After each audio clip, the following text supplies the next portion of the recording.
अस्सलामुअलैकुम वरहमतुल्लाहि वबरकातुहू। मैं हूँ Zara and welcome back to my channel the secret hijabi. आज का जो वीडियो है वो चंद्रयान 3 पर है। पहले वीडियो देख लेते हैं फिर रिव्यू करते हैं।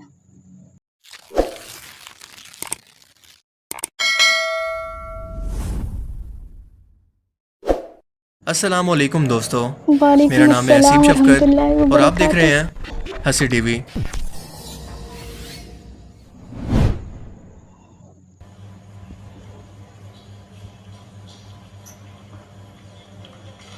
जी हाँ, आप अपनी स्क्रीन पे देख सकते हैं कि हम lander module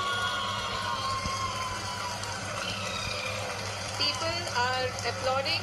Let us all wait to hear from the Secretary Proud moment. Department of Space and Chairman. Bharat को स्पेस की दुनिया के अंदर एक तारीखी कामयाबी मिली है क्योंकि इसका चंद्रयान 3 मिशन 2 मरतबा नाकामी के बाद तीसरी मरतबा कामयाबी से चांद के साउथ पोल पर लैंड कर गया है।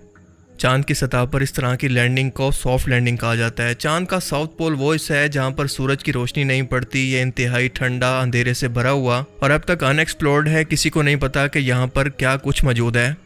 एस्ट्रोनॉट्स का मानना है कि यहाँ पर सूरज की रोशनी ना पड़ने की वजह से पानी अभी भी जमी हुई हालत के अंदर मौजूद हो सकता है। इसके अलावा कई कीमती मिनरल्स की तलाश के साथ साथ चांद पर कॉलोनी बनाकर मुस्तकबिल में ये रोवर एक्सोप्लैनेट यानी ऐसे सियारे जहाँ पर जिंदगी या तो मौजूद हो सकती है या फिर आबाद की जा सकती है, इन्हें तलाश करेगा। ये मुस्तकबिल में मार्स तक जाने के लिए कॉलोनी के तौर पर या फिर एक स्टॉप के तौर पर भी इस्तेमाल हो सकता है। भारत ने ये कामयाबी सिर्फ इतने कम बजट के अंदर हासिल की है जितने में स्पेस पर हॉलीवुड की एक फिल्म बनती है। इनफैक्ट उससे भी बहुत कम पैसों में। चंद्रयान 3 के चांद पर उतरने से रूस, अमेरिका और चाइना के बाद भारत चांद पर उतरने वाला चौथा बड़ा मुल्क बन गया और इस तारीखी कामयाबी पर वो यकीनन मुबारकबाद का मुस्तहिक है। और आप पाकिस्तानी लोग टेंशन ना लें क्योंकि हमारे एस्ट्रोनॉट भी अभी रॉकेट तैयार करने के अंदर लगे हैं जो कि इनसे पहले भी चांद पर लैंड कर सकता है और वहां जाकर अपना खुद का DHA लॉन्च करेगा। मुझे पता है कि आप मेरी बातों पर यकीन नहीं करेंगे, इसलिए खुद ये वीडियो देख लें। और आपको एक मजे की बात बताता चलूं कि शायद ये बात आपको ना पता हो कि पाकिस्तानी एस्ट्रोनॉट इससे पहले यानी दुनिया के हर एक मुल्क से पहले चांद पर जा चुके हैं, लेकिन उसकी फुटेज आपको आलमी मीडिया कभी भी नहीं दिखाएगा। सो ख़वातीनो हजरात, दिल थाम कर बड़े गौर से देखिएगा। और जनाब, ये है स्पार्को का दूसरा मिशन। खैर, ये तो मजाक की बात थी। आप सभी लोग जानते हैं कि आज से 40 दिन पहले इस खलाई मिशन ने आंध्र प्रदेश के श्रीहरिकोटा से परवाज भरी थी जो कि 3 हिस्सों के अंदर यानी एक लैंडर, एक रोवर और एक प्रोपल्शन मॉडल पर मुश्तमिल था, जिसने स्पेस के अंदर मौजूद चंद्रयान 2 से ऑर्बिटर का इस्तेमाल करते हुए चांद पर लैंडिंग के अंदर मदद की। और इस खलाई मिशन का moon lander mark 3 heavy lift launch vehicle के जरिए चांद पर उतरा, जिसे विक्रम बाहुबली रॉकेट कहा जाता है। स्पेस का ये सफ़र बेशक एक बेबी स्टेप है, मगर मुस्तकबिल के अंदर इसके बहुत मायने हैं और इंसान को चांद पर कॉलोनी बनाने से लेकर दूसरी दुनिया को ढूंढने के लिए इंडिया का ये मिशन काफ़ी मददगार होगा, क्योंकि इंडियन स्पेस एजेंसी इसरो अभी से इंसानों को चांद पर भेजने के अलावा सूरज के पास अपना खुद का रोवर भेजने की तैयारियों के अंदर मसरूफ़ हो चुका है। पेलोड, ये नाम आपने यकीनन कभी ना कभी तो ज़रूर सुना होगा। पेलोड किसी भी मशीन के अहम तरीन इंस्ट्रूमेंट के वजन को कहते हैं और चंद्रयान 3 के मिशन के अंदर भी इसके पेलोड पर 7 तरह के इंस्ट्रूमेंट लगाए गए थे, जिनमें से 4 विक्रम लैंडर में, 2 प्रज्ञान रोवर में और एक प्रोपल्शन मॉड्यूल के अंदर लगा हुआ है।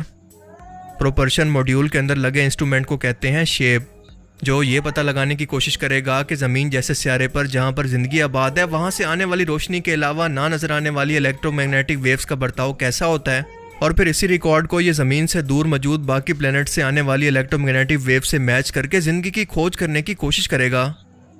चंद्रयान 3 का लैंडर, जिस पर 4 इंस्ट्रूमेंट लगे हैं, ये 1750 किलोग्राम वजन का है, जिसके अंदर 26 किलो का एक रोवर भी रखा हुआ है। इन इंस्ट्रूमेंट में से एक चांद की सतह पर मौजूद गर्मी, चार्ज पार्टिकल और इसके एटमॉस्फेयर वगैरह का पता लगाएगा, जबकि दूसरे इंस्ट्रूमेंट का नाम है एल्सा, जो चांद की सतह पर आने वाले जल्जलों या किसी बदलाव को महसूस करके रिकॉर्ड करेगा, यानी सिस्मिक एक्टिविटी, जो कि लैंडर से नीचे चांद की सतह पर रखा जाएगा। ये रिकॉर्ड चांद के अंदर मौजूद इसकी बनावट को जानने के अंदर काफ़ी मदद करेगा। इस लैंडर का एक और इंस्ट्रूमेंट है जिसका नाम है रामबा LP। ये चांद पर प्लाज्मा यानी मैटर की चौथी स्टेट को स्टडी करेगा, जो कि चांद के एटमॉस्फेयर की जगह पर मौजूद है। और इससे पहले हम सिर्फ 3 स्टेट ऑफ मैटर को ही जानते थे, यानी सॉलिड, जिसे अगर गर्म करें तो ये लिक्विड के अंदर बदल जाएगा और इसे मजीद गर्म करें तो ये गैस के अंदर बदलेगा, और इसके बाद अगर इसको मजीद हद से ज़्यादा गर्म करें तो ये मैटर की चौथी स्टेट यानी प्लाज्मा के अंदर बदल जाएगा। सूरज क्योंकि क्या हद बात से है। ज़्यादा गर्म है और यहाँ पर प्लाज्मा मौजूद है जो कि ज़मीन पर हर वक्त चार्ज पार्टिकल की सूरत में बढ़ता रहता है, लेकिन ज़मीन के गिर्द इसका अपना मैग्नेटिक फील्ड कुदरती तौर पर मौजूद है जो कि इस तरह की सूरज से आने वाली हार्मफुल रेडिएशन से ज़मीन को बचा कर रखता है। लेकिन चांद का मामला ऐसा बिल्कुल नहीं है।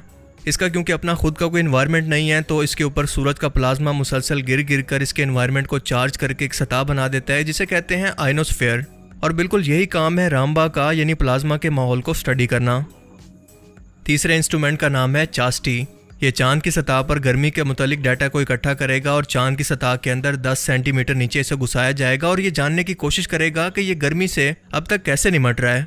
ये डाटा मुस्तकबिल में इंसानों को चांद पर आबाद होने के लिए काफ़ी काम देगा। चौथा इंस्ट्रूमेंट है इसका LRA, जिसे नासा ने इसरो को भेजा है। ये एक रिफ्लेक्टर है। जब ज़मीन से कोई भी शख्स चांद की तरफ एक ख़ास फ्रिक्वेंसी के लेज़र को भेजेगा तो ये वापस इस लाइट को रिफ्लेक्ट करके ज़मीन पर ना सिर्फ इंसानों को दिखाएगा बल्कि चांद की दूरी को भी बताएगा। बाकी 2 इंस्ट्रूमेंट इस 26 किलो के रोवर के अंदर मौजूद हैं जिसे प्रज्ञान रोवर कहते हैं और इसके अंदर ऐसे इंस्ट्रूमेंट मौजूद हैं जो कि चांद की सतह पर मिनरल को तलाश करेंगे। देखें, हर एक मैटर से लाइट अलग अलग तरीके से इंटरेक्ट करके ख़ास किस्म के लाइट का पैटर्न बनाती है जिसे स्टडी करके इस मिनरल या फिर इसके मैटर की कंपोजिशन का पता चलाया जा सकता है कि वो कौन सा है। पहला इंस्ट्रूमेंट है APXS। इसमें क्यूरियम 244 रेडियो एक्टिव एलिमेंट का इस्तेमाल किया गया है जो कि चांद की सतह पर रुक करके अल्फा पार्टिकल्स और एक्स रेज को छोड़ेगा, जिससे चांद की मिट्टी के अंदर मौजूद एलिमेंट्स उन पार्टिकल से टकराकर वापस इस इंस्ट्रूमेंट के अंदर आएंगे जहां पर क्यूरियम के साथ एक छोटा सा सेंसर मौजूद है जो कि ये जज कर लेगा कि ये मिट्टी किन किन चीज़ों से बनी है। दूसरे इंस्ट्रूमेंट का नाम है लिब्स। इस इंस्ट्रूमेंट के अंदर हाई एनर्जी लेज़र मौजूद हैं जो कि किसी भी मिट्टी या चट्टान के टुकड़े को गर्म करके इसे प्लाज्मा बनाकर इसके अंदर मौजूद केमिकल कंपोजिशन को वापस से जुड़ने से पहले ये पता लगा लेगा कि ये मिट्टी किन किन चीज़ों से बनी है और ये कितनी कितनी चीज़ें इसके अंदर शामिल हैं। और यही चांद की सतह पर असल ख़जाने यानी इसके मिनरल्स की खोज करके इनका पता लगाएंगे। ये रोवर सोलर पैनल से अपनी एनर्जी को हासिल करेगा और ज़मीन पर राब्ते के लिए विक्रम लैंडर को इस्तेमाल करेगा, यानी ये अपना डाटा लैंडर को भेजेगा जो कि इसे ज़मीन पर इंसानों तक पहुंचाएगा। ये लैंडर भी सोलर पैनल्स को इस्तेमाल कर रहा है। इस मिशन के काम के दिन सिर्फ एक लूनर डे यानी हमारी ज़मीन के मुताबिक सिर्फ 14 दिन के हैं, क्योंकि 14 दिन के बाद इस हिस्से पर शदीद ठंड होती है और बेतहाशा अंधेरा होता है, लिहाजा सूरज की रोशनी ना मिलने की वजह से ये सोलर पैनल चार्ज नहीं हो सकते और बिना पावर के अपना कोई मिशन नहीं कर सकते। भारत का ये मिशन एक बहुत बड़े प्लान का हिस्सा है जो कि चांद की सतह पर खोज करने की शुरुआत कर रहा है और इससे पहले मिशन जो कि रशिया और अमेरिका ने भेजे थे वो स्पेस की रेस की वजह से थे, यानी इंतहाई महंगे और बिना किसी मकसद को हासिल करने के। लेकिन चंद्रयान मिशन का मकसद चांद की सतह पर खोज करना है और ये किसी से मुकाबला करने के लिए नहीं बल्कि वाकई कोई मकसद हासिल करने के लिए गया। और इसका मकसद है कि अगर इंसानों को मुस्तकबिल के अंदर चांद की सतह पर बसना पड़े तो बजाय इसके कि हम ज़मीन से कोई सामान वहाँ पर चांद पर लेकर जाएं, जो कि इंतहाई महंगा और मुश्किल काम है, क्यों ना हम चांद के रिसोर्सेज को इस्तेमाल करके इसे रहने के काबिल एक जगह बना लें। और जाहिर है कि इस मकसद को हासिल करने के लिए चांद की सतह का मुकम्मल तौर पर स्टडी करना बहुत ज़रूरी है। भारत ने यह क्लियर किया है कि वो स्पेस यानी इस वक्त चांद पर मौजूद अपने रिसोर्सेज को बेचने का हक रखता है और इसके अलावा नासा की तरह की नई सैटेलाइट टेक्नोलॉजी और खला में किसी और मुल्क के मिशन को भेजकर ये अरबों डॉलर का मुनाफा कमा सकता है। 21 जून 2023 को इंडिया ने आर्टिमस अकॉर्ड पर साइन किया और ये अमेरिका की तरफ से पेश किया गया एक एग्रीमेंट है जिसमें सभी मुल्कों को मिलकर अमन से चांद की सतह पर खोज के लिए इजाज़त दी गई है और ये भी कि वो अपनी खोज का डाटा दूसरे मुल्कों से शेयर करेंगे, जिसके अंदर अब इंडिया की भी रिस्पॉन्सिबिलिटी बढ़ गई है।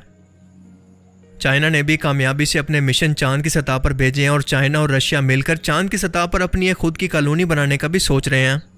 देखें, चांद का मुस्तकबिल दुनिया के यही मुल्क मिलकर लीड करने वाले हैं कि मुस्तकबिल के अंदर चांद की सतह पर कौन आबाद होगा, उसके मिनरल्स पर किसका हक होगा और साइंस और टेक्नोलॉजी की बदौलत कौन वहाँ पर राज करेगा। ये पैसे और खोज रखने वाले लोगों की बहुत बड़ी गेम होती है जिसके अंदर अब इंडिया भी शामिल हो चुका है। एक बार फिर से अपनी मेहनत और दूरंदेशी के लिए भारत को काफ़ी मुबारकबाद। बहुत खुशी की बात है और बहुत प्राउड मोमेंट है इंडियंस के लिए। आज इंडिया का फ्लैग चांद पर लहरा रहा है। कहते हैं कोशिश करने वालों की कभी हार नहीं होती। बेशक ये बात बिल्कुल सही है। इंडियन साइंटिस्ट ने कभी हार नहीं मानी, गिव अप नहीं किया और कोशिश करते रहे। चंद्रयान 2 फेल होने के बाद भी इंडियन साइंटिस्ट ने हार नहीं मानी और कोशिश करते रहे और उम्मीद भी नहीं छोड़ी। चंद्रयान 3 लॉन्च किया और दुनिया को ये साबित कर दिया कि being hope never give up. Chandrayaan 3 के बारे में तफसील से हसीब शफकत भाई ने तो आपको वीडियो में बता ही दिया है। सैल्यूट है हमारे इंडियन साइंटिस्ट को। वीडियो अच्छी लगी तो वीडियो को लाइक करें, चैनल को सब्सक्राइब करें और मिलते हैं नई वीडियो के साथ। तब तक के लिए अपना ख्याल रखें। अल्लाह हाफिज़।